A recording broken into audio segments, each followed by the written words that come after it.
माँ को रजनी नाम की लड़की पसंद आ गई। माँ ने मुझे उस लड़की की फ़ोटो दिखाई तो मैं खुशी से उछल पड़ा। वो इतनी खूबसूरत थी कि कोई जवाब नहीं। मैंने माँ को हाँ कह दी तो मेरी शादी की तैयारी शुरू हो गई। मैं तो सोच सोचकर खुश हो रहा था कि रजनी जैसी खूबसूरत लड़की मेरी बीवी बनकर इस घर में चलेगी, मेरा ध्यान रखेगी। जब शादी का दिन आया तो मेरी खुशी का ठिकाना ही नहीं रहा। रेहान मुझसे कहता था कि भैया आप अपनी आज़ादी को इस तरह कुर्बान ना करो, बीवियां आज़ादी कैद कर लेती हैं। दूर बैठी रेहान की बीवी उसे घूर कर देख रही थी।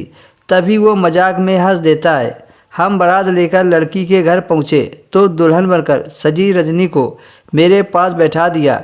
वो बहुत ही खूबसूरत लग रही थी। शादी की रस्म पूरी हो गई और फिर दुल्हन के विदाई का समय पूरा हो गया और हम दुल्हन को लेकर घर आ गए तो मुझे मेरे चचेरे भाइयों ने घेर लिया। रात होने लगी पर उन्होंने मुझे दुल्हन के कमरे में जाने की इजाज़त नहीं दी। रात के 10 बजे माँ ने सभी को घर भेज दिया और मुझे भी मेरे कमरे में भेज दिया। मैं कमरे में गया तो रजनी सुहागन के पल्लू में बैठी मेरा इंतज़ार कर रही थी। मैं उसके पास गया तो वह रोते हुए बोली, पिछले 2 घंटे से मेरे पेट में बहुत ज़ोर का दर्द हो रहा है। अब दर्द बर्दाश्त नहीं हो रहा है। आप भगवान के लिए मुझे अस्पताल ले चलिए। मुझे रजनी पर दया आ गई। मैं उसे संभालते हुए बाहर लेकर आया। जब मैं अस्पताल में लेकर गया तो डॉक्टर ने इमरजेंसी डिलीवरी वार्ड में दाखिल कर लिया। ये देखकर मैं हैरान हो गया। यह सब क्या हो रहा है। लगभग मैं 4 घंटे वहीं पर बैठा रहा। तभी नर्स आकर बोली, मुबारक हो, आपके घर बेटा पैदा हुआ है। ये बात मेरे लिए बर्दाश्त के बाहर थी। ऐसे कैसे हो सकता है, इतना बड़ा धोखा। नर्स मेरे तरफ देखकर बोली, आपकी बीवी आपसे मिलना चाहती है। मैं नर्स के पीछे पीछे चल पड़ा।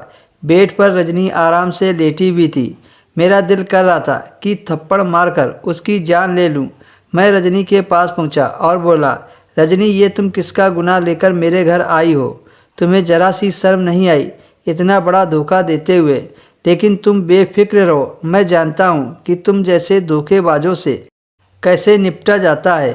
मैं तुम्हें अभी तलाक देकर आज़ाद कर देता हूँ। मेरी यह बात सुनकर रजनी के दिमाग में बिजली सी दौड़ गई। वो उठकर मेरे पास आई और मेरे कदमों में बैठकर रोने लगी और बोली, मुझे इस तरह से अपनी ज़िंदगी से बेदखल मत कीजिए।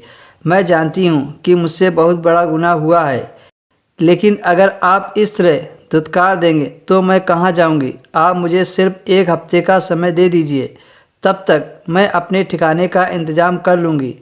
अमन, अगर आज तुमने मेरी इज्जत बचा ली तो क़यामत के दिन भगवान आपकी मदद करेगा। रजनी के इन शब्दों ने मुझे हिलाकर रख दिया था। हम अपने रोज़ की ज़िंदगी में कितना गुनाह करते हैं, लेकिन भगवान उस पर पर्दा करके हमें बदनामी से बचा लेता है। तो मैं कौन होता हूँ अपने बीवी को यूं सरेआम बदनाम करने वाला। दोस्तों, अब आगे की कहानी आपको नेक्स्ट वीडियो में मिलेगी।